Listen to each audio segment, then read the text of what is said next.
Okay, so who thinks they have a good ghost story to tell?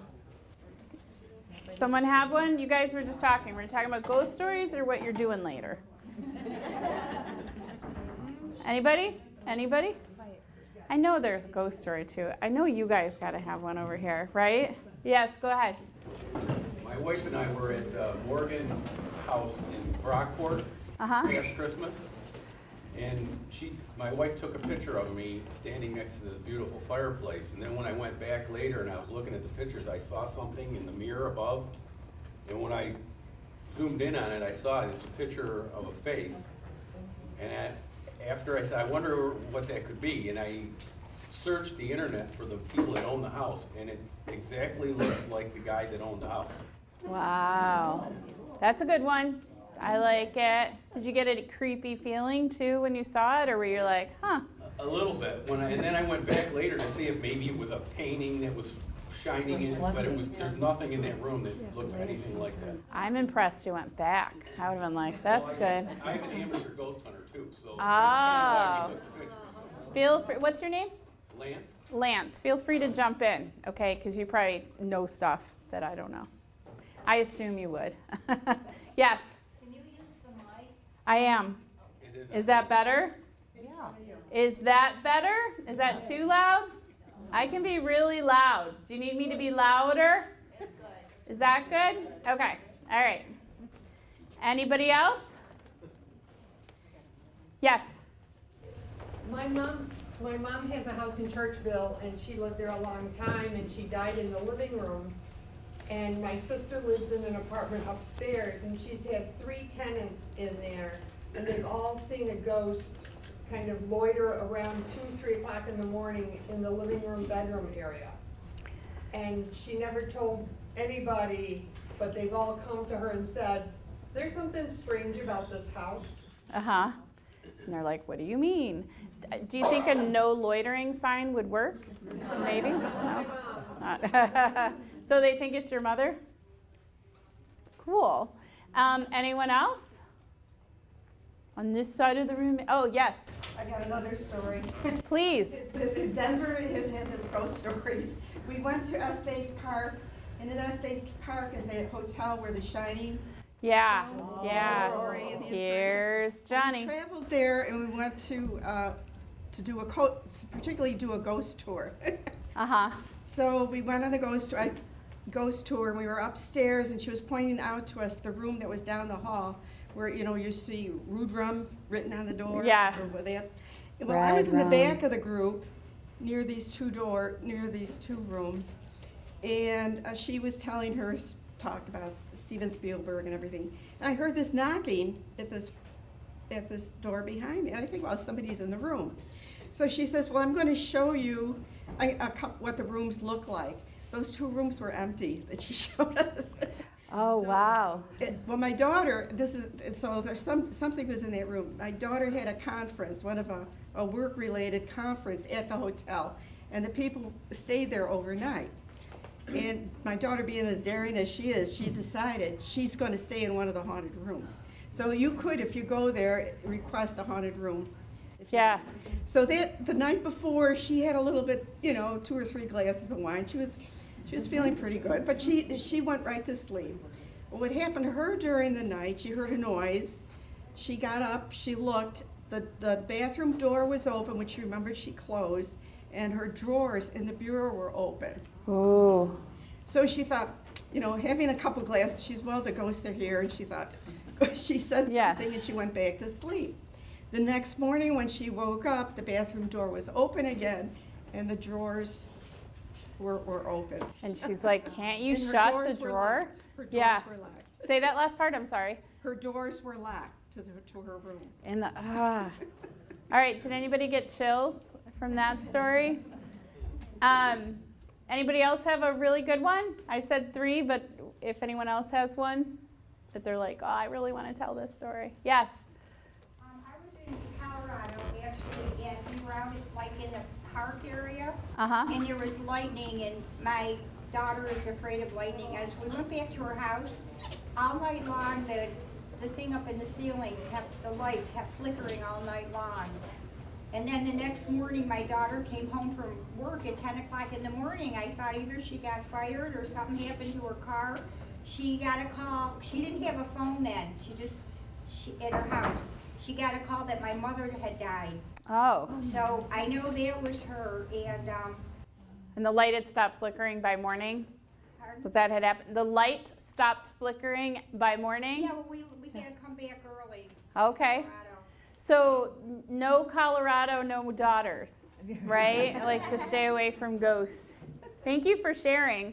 I don't really have my own ghost stories. I sort of have one, and I wouldn't even say it really is one. I have a friend that more has the ghost stories. She lived in a house that she could have sworn the matriarch of the home from many years before had been there. I would always get an eerie feeling in her house, usually this front room, and then she lived on Sumner Park in the city, right near Oxford Pub, near Oxford Street on Monroe Avenue. And so when we were young, like, we went out to bars. So if you haven't come to any of my classes, you'll hear about drinking and swearing. It's a lot of fun. So, and then a little bit of brain science. So we were at the bar, a group of us, and then a whole bunch of people went back to her house, and then they were going to another bar. I stayed back with a friend, and then we went to her house, and I saw somebody in the front window, like, because you could see from far away, and I was like, oh, they're still there, that's great. And we got there and nobody was home. And it was that front room. That's like the only real experience I've ever had. Again, I use narratives in my own personal story in my teaching. I'm pretty open, so, and we're talking about ghosts, so therefore we're talking about the dead. My father died when I was 8 years old, and so sometimes I would think he was like in the corner of my room, but I never saw anything. I never really felt a presence. What I did was like, please, please, if ghosts exist, don't ever let me see one. That's what I used to say. So I can get psyched out. I can get creeped out. I will think there are ghosts, that there's that possibility.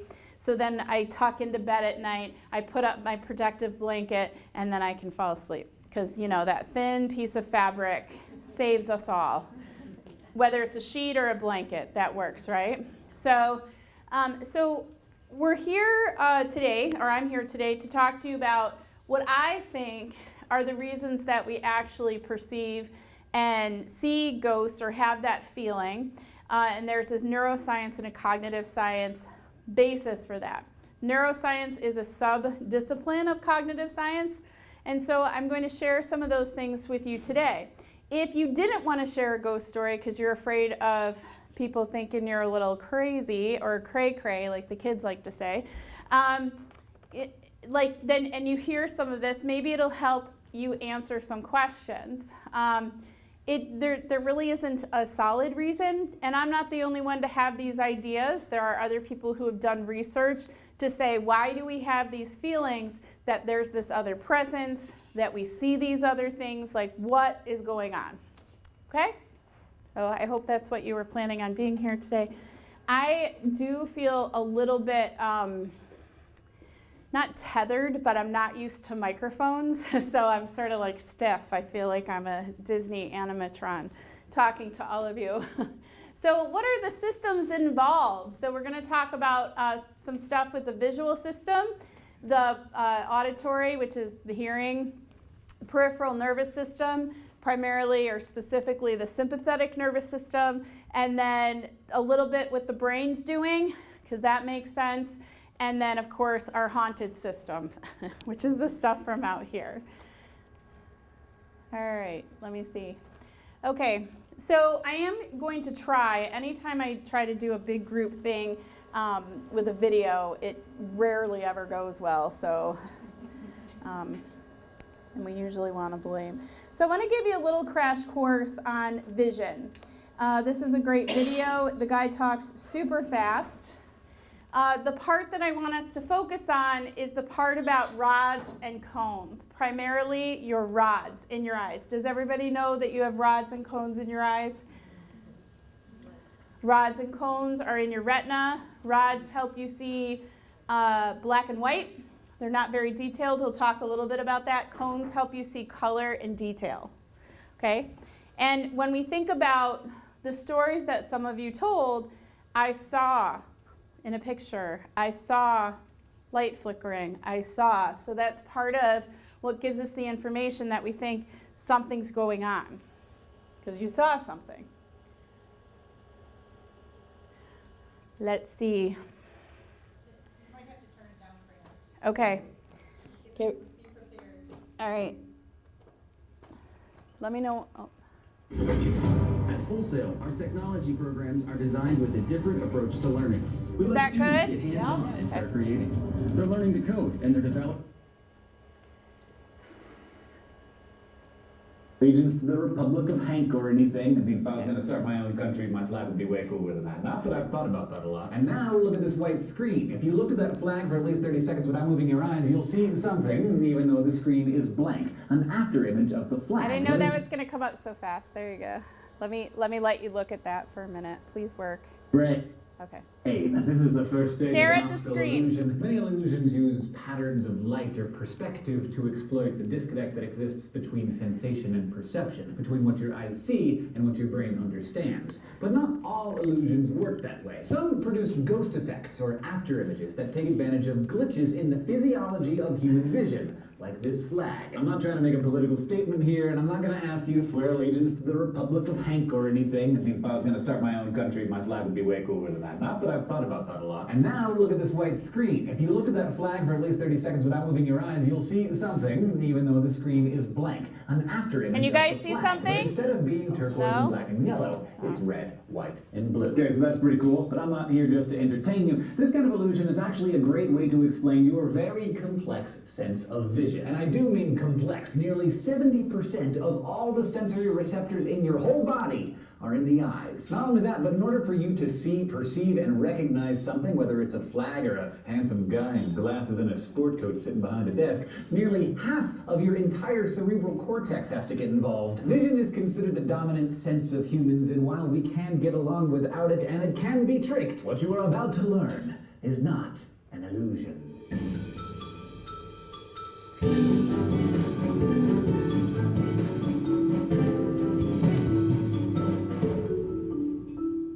When we talked about your sense of hearing, we began with the mechanics of sound. So before we get to how your eyeballs work, it makes sense to talk about what they're actually seeing. Light bouncing off of stuff. Light is electromagnetic radiation traveling in waves. Remember how the pitch and loudness of the sound is determined by the frequency and amplitude of its wave? Well, it's kind of similar with light, except that the frequency of a light wave determines its hue, while the amplitude relates to its brightness. We register short waves at high frequencies as bluish colors, while long, low frequencies look reddish to us. Meanwhile, that red might appear dull and muted if the wave is moving at a lower amplitude, but super bright if the wave has greater amplitude and thus higher intensity. But the visible light we're able to see is only a tiny chunk. So I want to ask you, like, what are the conditions that we usually see ghosts? Okay, there's a reason for that. Okay, just keep that in mind.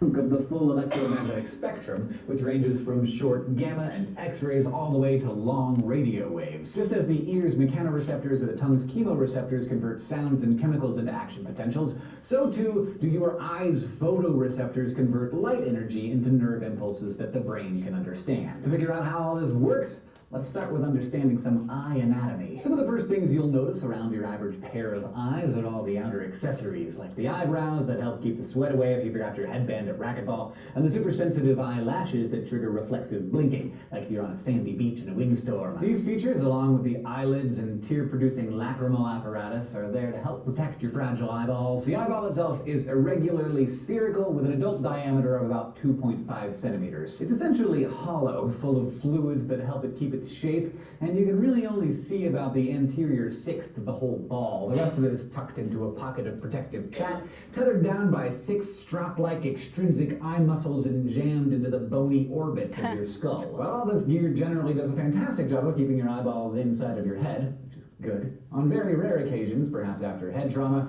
or even a really intense sneeze, those suckers can pop right out, a condition called globe luxation, which you really do not want to Google. just sit here while you Google it. Now, you don't need to pop your eyeball out in order to understand how it's structured. I'll save you the trouble and tell you that its wall is made up of 3 distinct layers: the fibrous, vascular, and inner layers. The outermost fibrous layer is made up of connective tissue. Most of it is that white stuff called the sclera, while the most anterior part is the transparent cornea. The cornea is like the window that lets light into the eye, and if you've ever experienced the excruciating pain of a scratched one, you know how terrible it can be to damage something so loaded with pain receptors. Going on a little deeper, the wall's middle vascular layer contains the posterior choroid, a membrane that supplies all of the layers with blood. In the anterior, there's also the ciliary body, a ring of muscle tissue that surrounds the lens, but the most famous part of this middle layer is the iris. The iris is that distinctive colored part of the eye that is uniquely yours. It's made up of smooth muscle tissue shaped like a flattened donut and sandwiched between the cornea and the lens. Those circular sphincter muscles, yeah, that's right, you got sphincters everywhere, contract and expand, changing the size of the dark dot of your pupil. The pupil itself is just the opening in the iris that allows light to travel into the eye. You can see how an iris protects the eye from taking too much light, and if you shine a flashlight in your friend's eye in a dark room, their pupils will go from dilated to pinpoints in a couple of seconds. Light comes in through the cornea and pupil and hits the lens, the convex transparent disc that focuses that light and projects it onto the retina, which makes up the inner layer of the back of the eyeball. Your retinas are loaded with millions of photoreceptors which do the crucial work of converting light energy into the electrical signals that your brain will receive. These receptor cells come in 2 flavors, rods and cones, which I'll come back to in a minute. But the retina itself has 2 layers: the outer pigmented layer that helps absorb light so it doesn't scatter around the eyeball, and the inner neural layer. And this layer, as the name indicates, contains neurons. Not only the photoreceptors, but also bipolar neurons and ganglion neurons. These 2 kinds of nerve cells combine to produce a sort of pathway for light, or at least data about light. Bipolar neurons have synapses at both ends, forming a kind of bridge. On one end, it synapses with a photoreceptor, at the other, it synapses with a ganglionic neuron, which goes on to form the optic nerve. So say you've just been hit with a blinding flashlight beam. That light hits your posterior retina and spreads from the photoreceptors to the bipolar cells just beneath them to the innermost ganglion cells, where they then generate action potentials. The axons of all those ganglion cells weave together to create the thick, ropey optic nerve, your second cranial nerve, which leaves the back of your eyeball and carries those impulses up to the thalamus and then onto the brain's visual cortex. So that's the basic anatomy and event sequencing of human vision. But what I really want to talk about are those 2 types of photoreceptors, your rods and your cones. Cones sit near the retina's center and they detect fine detail and color. They can be divided into red, green, and blue sensitive types based on how they respond to different types of light. But they're not very sensitive, and they really only hit their activation thresholds in bright conditions. Rods, on the other hand, are more numerous and more light sensitive, but they can't pick up real color. Instead, they only register a grayscale of black and white. They hang out around the edges of your retinas and rule your peripheral vision. Since these receptors function so differently, you might not be surprised to learn that your rods and your cones are also wired to your retinas in different ways. As many as 100 different rods may connect to a single ganglion cell, but because they all send their information to the ganglion at once, the brain can't tell which individual rods have been activated. That's why they're not very good at providing detailed images. All they can really do is give you information about objects' general shape or whether it's light or dark. Each cone... So I'm going to stop it there. I know that's a lot of information. I know he talks really fast. I'm not here to show you a bunch of videos, but it is a much faster description of the visual processing system and what's involved. In my opinion, a huge key factor of why we see apparitions and images, because we see them, involve all of this. Think about it. If you have an after effect of light, often we see apparitions in the dark. When we go from a light to a dark room, we may be seeing an after image of something we just saw or looked at, just like a negative of a picture. Because a negative of a picture looks pretty ghostly, right? The other thing is it's black and white that we pick up on. It's in our peripheral visual system. So when something moves, we are wired to be like, what was that? If it moves and you don't expect it. Even if it passes through your visual field, I don't know if the microphone's moved. The visual field, if it passes through your visual field and you weren't expecting it, like I turned my head and I didn't expect you to be sitting there, my peripheral vision will pick that up first and go, who is that? What's going on? So if you forget something's there, your body already goes into sort of this alert mode. That's what your rods are for. They are there to detect images moving. They are not necessarily there to detect what those images are. It's the color, it's the detail that connects those dots for you in your brain. Does this make sense to some people? Yeah. So, and then our visual system is not very reliable on top of that for many reasons. And one of it is because there's so much information for the, that has to come together. There's so much more to that story. Trying to do two things at once. So much more to that story than what he even presented. So the other thing that happens in your visual processing center, that you're putting all that information coming in, and it's not just your eyes that's processing, it's your body as well. It's your sense of space, it's your hearing. You're putting together what you're seeing based on what you're experiencing with all of your senses, not just your eyes in the visual processing center. So the next thing that happens, and why we may see faces in pictures and in things, is this phenomenon called pareidolia. I don't even know how to pronounce it. Pareidolia. And it's where we see patterns, because we're wired to see patterns and to pick up on patterns in things that may not even have a pattern to it. But what is that yellow thing with 2 lines or 3 lines, 2 little lines, 1 long line? What is it? Smiley face. So we're wired, we have wired our brains, whether it's from infancy on up to infancy, because I think it happens in a 2-month period of time as long as they're seeing faces. We're wired to read the pattern of faces in images where there may not be faces. The patterns are not even faces, human-like beings. So we're going to take a moment to look at some of those things. It can also be animals. It doesn't have to be just humans. So here's an example. Does everybody see that face? Did you see the face? Let's go back. And what is that? Turkey. Yep.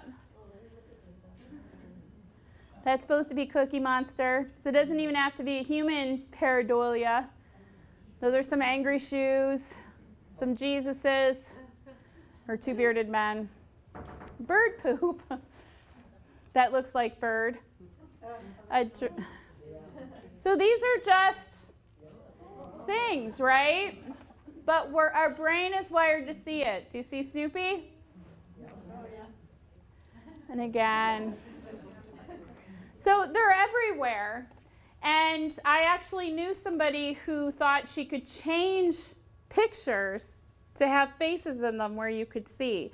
Once you point out to somebody that there's a face in something, and they'll see it, right? They may not see it originally, but once you point it out to them. There's many artists that have created this sort of illusion with, like, I can't remember the name of the artist. I didn't put it on here to look at it, but yeah, so that's one reason that they think we see ghosts, especially in pictures. I actually was on a camping trip a couple weeks ago. I smoke sometimes. My friend smokes. So it was like I had a cigarette. I feel like I'm saying I shot up heroin, but I had a cigarette, and I took a picture, and we were at this abandoned building, and I was like, oh, what is that? And then I was like, oh, that's the smoke from my cigarette. It wasn't a ghost coming out of the building. So light and often get through shadows and light that shines off of images and pictures, you never know, plus the way that things fall, it could potentially look like a face. We also tend to, and I can't even say this word, it took me about 10 minutes to figure out how to spell it, anthropomorphize. That is the right spelling because it took me a minute. So what does anthropomorphize mean? Seeing something that's human and something that is not. Right. So we attribute these things, maybe there is energy that we're perceiving, but then we're going to put sort of this life entity or soul kind of part into it. All right. The other thing that happens, so the auditory system can also hear things. You guys were mentioning hearing things, and there's an issue with dissonance.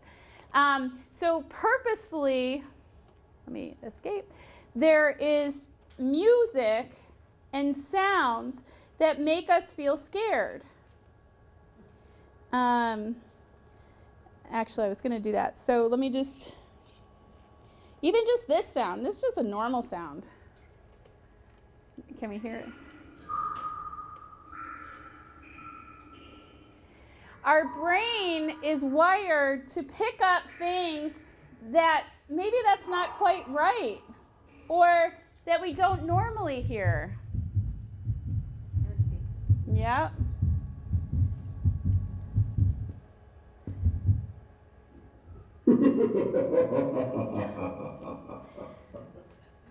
And that still makes us laugh, right? Even though it's an evil laugh is what it says.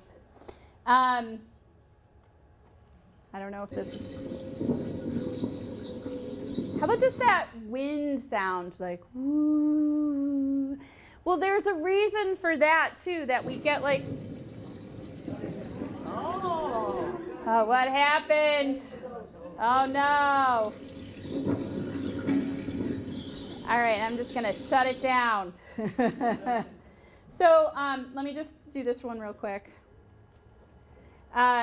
So music purposefully, as you may know, it gives you like emotion. It makes you feel a certain way. Would you all agree with that? Yeah.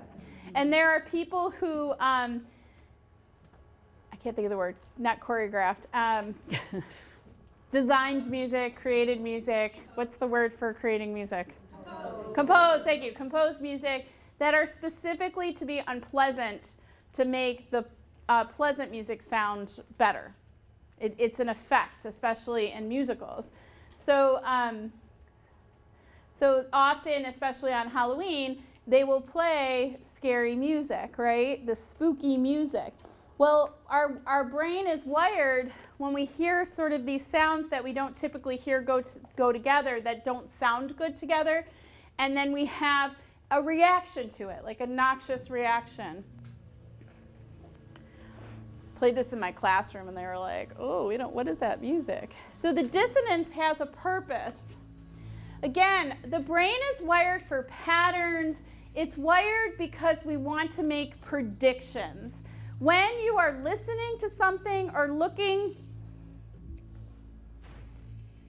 at something, you have an expectation. I can bet you all of you expected me to continue on with that sentence and not take a long pause. Am I right? So when you hear, but I pause right there, am I right? And then I pause, nobody's surprised. So actually in the world of diagnosing brain injury and concussion, they'll use this pattern here. So what is this? What is it?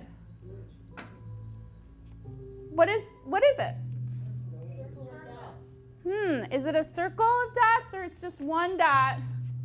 Is it moving? Is it 18 dots in a circle and then we're just seeing one at a time? So this is an illusion. It also gives you the illusion something's happening with your computer while you're waiting, because it actually works. Because if you just sit there and you see that, you're like, oh no, there's a problem. I can't, my computer's not working. If you see something moving, at least you're not like, oh, it's thinking. So that's actually, your brain is expecting that dot to continue moving, correct? Yes. So for people with, in sports or in the military, they designed an assessment tool to put as a baseline, so they put like the virtual reality or whatever, like a camera up to somebody's eyes, and your eyes aren't here when the dot's there, your eyes here. And you're expecting a dot. As soon as it appears, you're on to the next dot before it even appears, because you're predicting that dot's going to keep going around. So you can't control that. And in your retina, there's something called the fovea, where all of your cones are stacked into, not all of them, most of your cones, and then some are filtered around the rest of your visual field and hang out with those rods. And so the cones, wherever you move your eye, that's where your fovea is going with all those cones. So they can track that. They can put a machine up to you and track where your fovea is going to determine if you're following the path. If you sustain a concussion, you're all over the place. The one thing consistent with brain injury and concussion is there's no consistency. So then they can tell if someone has a concussion or has some cognitive issue because they're not able to predict. So what happens with us is not only when something happens that we don't predict, so we're either horrified or we're amused. If I trip and fall, some of you may be horrified, some of you may laugh to rectify that issue. But if my arm flew off my body, I guess some of you would laugh and some of you would go, oh, right? If my arm just flew off my body. If I took my leg off and blood was spurting everywhere, who would enjoy that experience? Any of you? So just so you know, it's normal to be disgusted by things that we don't normally see. Let me go ahead a little bit. We'll come back. So we are wired to see things symmetrical. We think that's pretty. We think it's healthy. Oh, there we go. We think it's normal. This is the spot? No, it was the spot. What happened? All right. I don't understand it. I forgot they were there. Again, we're wired for patterns, but when you see a brain outside of the body, it's normal to have a visceral response of wanting to throw up. I know you guys just had lunch, right? It's good. And be disgusted by it. It's normal to feel that way, to feel things that we don't typically see that are inside of our body, because it usually means something's wrong. There's an unhealthy issue, a disease. So when you see blood outside of your body that's your blood, you have a reason to be concerned. What happens, though, is your frontal lobe comes into play. I just want to point out that it's disturbing to see a face without eyes or a face that's asymmetrical because it's not normal. And often ghosts have that hollowed out eye look, right? So we feel a little creeped out. I'm not going to play the video explaining the sympathetic nervous system, but when we talked about, or when we saw the video on the eyes and how the pupil will constrict when there's too much light and it expands when there's not enough light, what happens when we go into a fear or fight or flight response in our nervous system is our pupils expand so we can see as much as we can see. So when you hear that noise, that bump in the night, your pupils expand. Oh no, what's happening? Your heart races. You get ready for flight or fight. Or me, I freeze and pull the blanket up higher because I know that would help me. Your body gets prepared and it's on high alert. Let me hear, let me feel, let me see whatever I need to see so that I can be ready to go after someone. Make sense? So when you're in the middle of the red room of The Shining, you're already primed a little bit, right? You're already like, what was that? What was that noise? What's that? It's dark out. You can't see in the dark. So your body goes already naturally into kind of a fight or flight. You're a little loud there, guy. Fight or flight. I can't think. I'm struggling with my words today. Fight or flight. Process. You're already primed for that. And not only are you primed right now, you've been primed since you were little. My grandson is 3 years old. He can't stand the dark. We went for ice cream over the summer, and we went to this ice cream shop, and it was like 9 o'clock, and the leaves were bristling. It was just slightly, and he like looks at my daughter, and he goes, "Clarky, not scared. Clarky, not scared," because he didn't know what those unfamiliar sounds were. He didn't know, and he couldn't see things, and just instinctively, he kind of knew, hey, this isn't okay. I put rabbits, I go asymmetry, disturbing images, like asymmetry and the faces without eyes or blood or whatever. But rabbits, why did I put rabbits? Well, animals are wired to be fearful, go into that sympathetic nervous system, flight or fight, based on who their prey is. So a rabbit is wired to be aware of something dark, like a dark shadow, going over their visual field. Their eye system, their visual system's wired differently.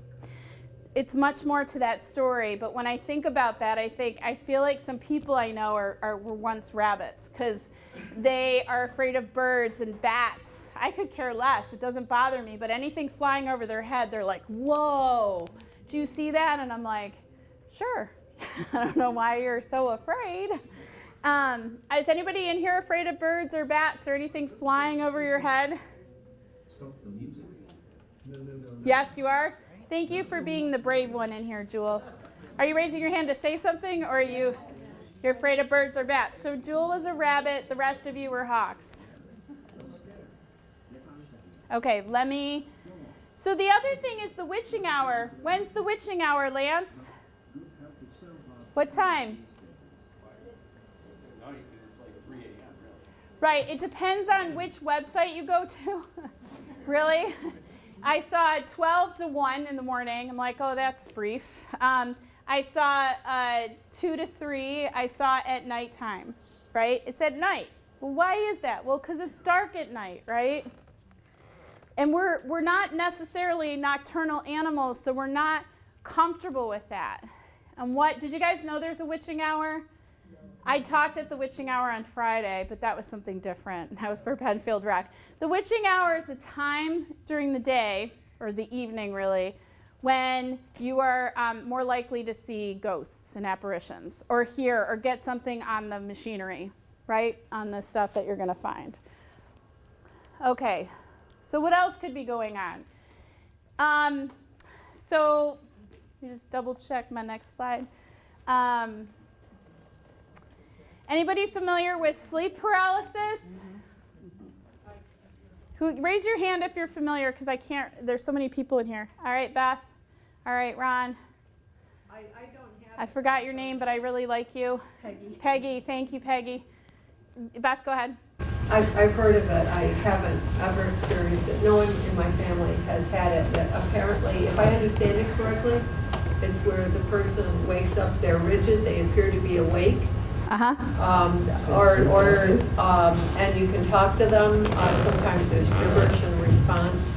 So it can be scary to wake them up, because then there can be a very unpleasant response. So sleep paralysis is a sleep disorder. I actually experience this. I experience it when I don't get enough sleep. That's what I realized. I've had it since I was 15. For the first 15 years of my life, it terrified me. Like, I was like, I don't know what's happening. And then somebody told me, because I was telling them, I'm like, oh, you know what happens to me at night, blah, blah, blah. Then he goes, oh, that's a sleep disorder. I'm going to the sleep disorder clinic. They asked if that's one of the things people experience. So then I did some research, and I was like, oh. So it has been throughout history. Sleep paralysis is typically your body, everybody's body goes into sleep paralysis, but what happens with people who have this disorder is they wake up right after the REM state, which is the dream state. So something startles them awake, but their body's not awake, but their brain's awake. So they're usually between this state of dreaming and reality. What? Is it sleepwalking? No, you can't move. You're not moving. Sleepwalking, I think, happens in a different phase of sleep and not in REM, but I'm not sure. I have to look that up. But that's also a sleep disorder, so they're probably brothers. They're probably related. So what I would realize when I would be in sleep paralysis is I would try to scream. And before I knew what it was, they were terrifying. And I usually would wake up and go, what just woke me up? Is someone in my house? Someone's in my house. Somebody's in my room, standing there with a knife. Oh, I'm going to go back to sleep. I would just be between this phase. I can't scream. I can't wake up. And then I would eventually either wake myself up or fall back asleep.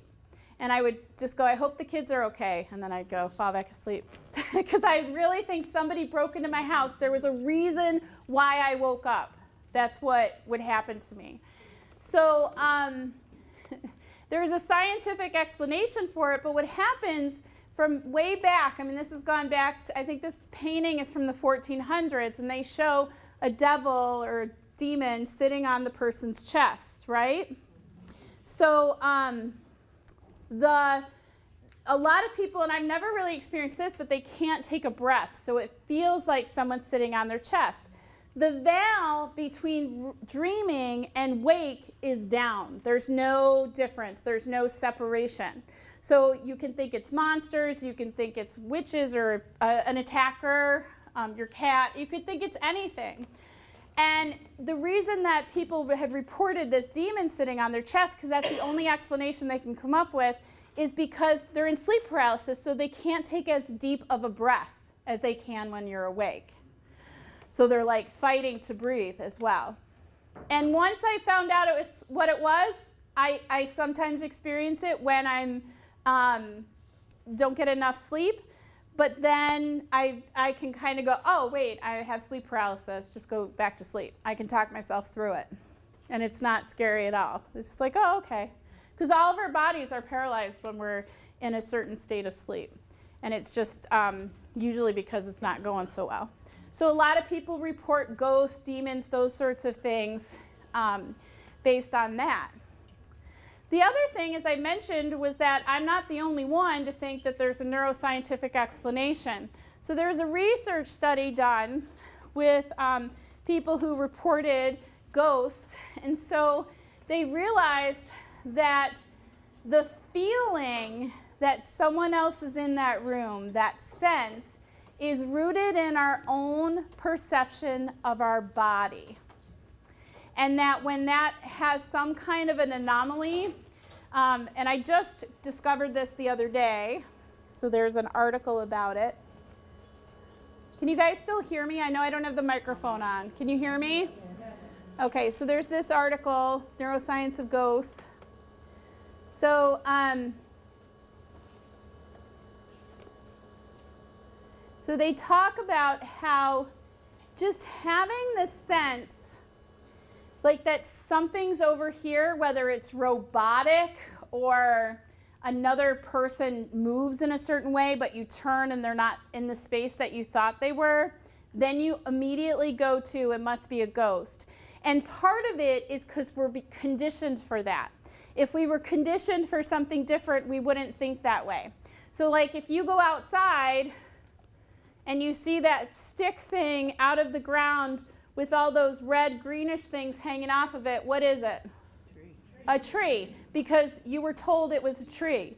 If you were never told it was a tree, you would come up with some story about what that is. So because nobody really, explains to kids that there's ghosts, we come up with our own stories of what is that? It must be magical. It must be this. And because the sounds are kind of like this dissonance, this uncomfortable sound, we go to fight or flight. So we say it's not a friend, it's a foe. So we kind of go into this scary, like eerie feeling because that's our protection. They also think it's related. Now, not everybody who's seen a ghost has schizophrenia, but people with schizophrenia often have this sensation of other presence in the room or other presence within their realm, and they say that those systems are related. If anybody wants any of the information I'm presenting on today and you want to look into it, feel free to email me. I do have cards, but you can also get my information directly from me or from the middle office. And if you email me, I'll send you any of the links. So feeling that presence is actually based, what they believe, in a neuroscience response. It's your nervous system putting together the idea that there's something else in the room. Based on our own perception of our body, because that is a part of our brain. It's not an automatic, and you can lose it. You can have a disembodied feeling as a disorder. It can happen. It sometimes happens through right-sided stroke. So we're also kind of like being scared. That's something else, so we kind of see what we want to see sometimes. Look at that. What was that? And you can almost create through your imagination. Again, there's that veil between fantasy and reality that gets pulled down a little bit. And we like it. It releases neurotransmitters of pleasure when we're scared, and our frontal lobe comes into play and says, oh, it's okay. Like when you go into a haunted house. Well, that's what I do. I use my frontal lobe when I get scared at my house. I'm in a house that was built in 1890. The neighbors before, because I lived next door from there, and the neighbors before had reported to my fiance that they had seen ghosts in that house. I haven't seen anything. I haven't felt a presence. But the one thing I'm afraid of, and Kathy, you told me a story the other night about the mirror, is like looking in a mirror and moving my face, but noticing my reflection doesn't move. Like that is something that I think about, and I'm like, so I'll like go to the bathroom where that mirror is, and I'll be like, don't look in the mirror, don't look in the mirror, you don't need to look. So what I think about is, why the heck, if you're a ghost, let's say you're a ghost trying to contact your loved one, why am I gonna pick 2 o'clock in the morning? Why is that the time? Why don't they just show up right now? What time is it? If you're gonna show up, just show up now. If you wanna scare me, again, show up. Why do this? Why go, let me scare everybody at the table? Like, why is that moving a spoon or a picture, tilting a picture, the choice that a ghost would make? Well, some people are like, well, that's all the energy they can muster. I'm like, well, that's like the most inefficient thing. Like, go to a pen or a computer or something. The other thing I want to mention is our frontal lobe at night. If we sleep like a normal, 10 to 8 in the morning type of sleep cycle, our frontal lobe, the filters down. And that's what keeps us rational and like, because during the day when something, and things fall all the time around me. If anybody's haunted in this room, it's me. And I literally will put something down and it will fall off the table. Things are dropping all the time. I will tell people, don't stand near me, because all you'll be doing is picking things up for me, because that just happens all the time. But during the day, I'm like, oh, well, I found out too, my house, my apartment I live in is tilted. So we discovered that, because we're like, there's gotta be ghosts in here, things keep falling. And then I go, I think we're on a slant, but you don't notice it. So, but our frontal lobe, our filters down. But what I do is I just go, why do ghosts care that it's 2 o'clock in the morning? They don't. You should be able to see ghosts 24/7. Do you agree with me on that one? So these other reasons make sense, because our rods are the primary identifier when it's dark, when we're outside. And it's not good. It's not reliable. It doesn't give us the information we need. Have you ever tried to look through a bag and you're trying to find something and you can sort of see? You have to open it to get the light in there to find those things that you can identify with, because it's the cones that make your eyes more efficient and more effective. So that's what I got for you. I did it in an hour. I can't believe it. I had so much information. Does anybody have any questions? So the other idea that, and this is what I tell myself in the middle of the night, all this stuff. So do I believe in ghosts? Not really. Could I believe in ghosts? Sure. And so if you ascribe to the idea that we're all energy and that there's the residual energy that occurs and that we see, then is it possible? Sure. If I had proof, I'm not asking for it though, because I don't think I could handle it. That's why I don't know. This stuff makes sense to me, but as far as the afterlife and energy, I know there are people that believe in that aspect. And so do I understand that part of the world and quantum physics and all that kind of stuff? No. Do I think that could be an explanation? Sure. I also find it interesting that the way that we confirm if we've seen something strange is if you saw it too. If it was just me, I'm crazy. If it's both of us, we're both crazy. If it's a room full of us, something happened, right? So it's fascinating how we really only believe it technically if somebody else saw it. And that same friend who had the house, her brother tells these ghost stories. And he's an electrical inspector, a home inspector. And he has told these stories, and it's with other people where they both confirm they've seen the same thing. So I don't have an explanation for that at all. I think there's a combination of that. I do know that they do explanations for why we get a sense of seeing things, like there's some chemical that's emitted in a basement where people will start to feel a presence and it's noxious to humans. So there's like a poison essentially, and they'll suss that out. I don't know what you think. I definitely get creeped out when I watch those shows. And then I go, why am I watching this show? But I'll like turn it on. I'll go, okay, this seems interesting. So I think it's a combination. I think it's that. I don't know when you hear the voices on the recording, like get out. My fiance's an amateur ghost hunter, or was, and he has his own story. But he says he never really saw anything or experienced anything. So I think it's questionable.